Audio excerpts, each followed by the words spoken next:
喺今集開始之前，希望睇緊呢條片嘅朋友，如果你中意今集嘅內容，希望你訂閱我哋頻道同按個 like 以作對我哋嘅支持。各位好啊，又嚟到長毛簡易教室啦。咁話明簡易啦，今集梗係做啲簡單嘅嘢啦。畫面上面有一條茄子，咁好明顯今集我哋係做茄子嘅。呢一道菜咧都係喺澳洲學翻嚟嘅，嗰陣時都好出名嘅呢道菜，好多人嗌嘅時候都。今集 eggplant chips 炸茄條。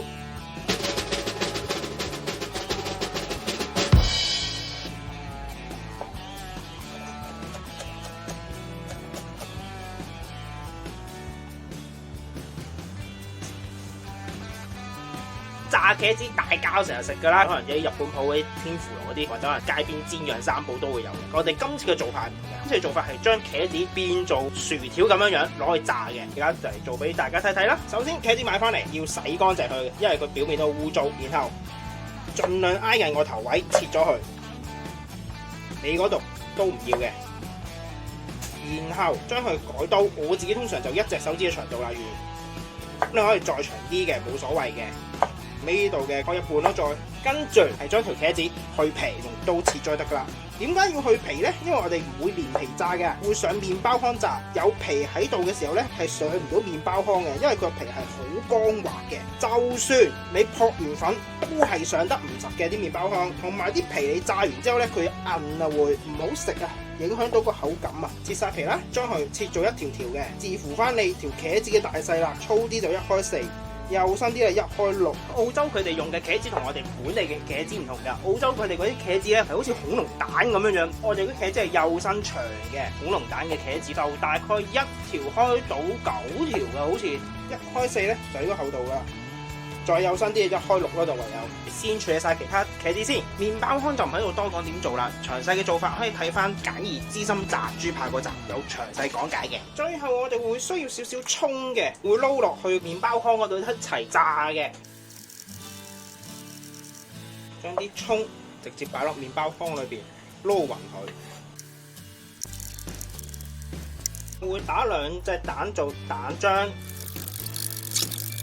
開始嚟上粉啦，首先我哋攞一條茄子啦，擺落麵粉嗰度，上一陣薄粉，上完之後擺落蛋漿嗰度，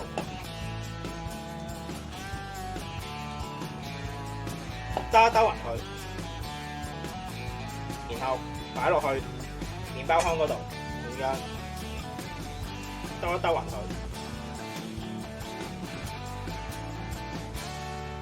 佢，攪勻咗就得噶啦，就係咁樣樣啦，擺佢過嚟呢度。準備炸，先整晒其他先啦。呢一碟咧就我哋全部染晒麵包糠嘅茄子啦。等個油溫去到180度就可以攞去炸噶啦。已經180度啦，而家可以攞去炸啦。只需要炸一次嘅，唔需要翻炸。炸茄條比較麻煩之處係因為茄條佢輕啊，會浮翻上嚟嘅，所以咧你要人手翻轉佢啦。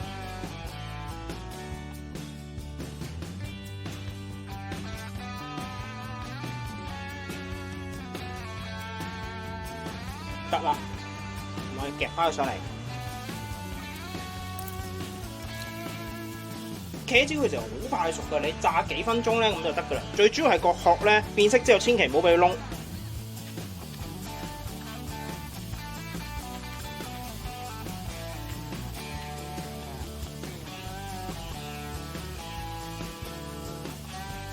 批又差唔多啦，我哋夾翻佢上嚟。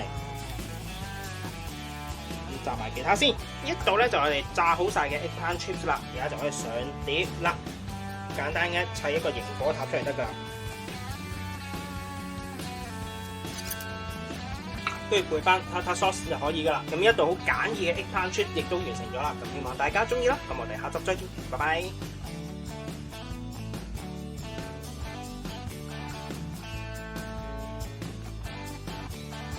試一試俾大家睇。咁見到啲茄子係啱啱熟嘅，個殼係好脆嘅，點個 tartar sauce，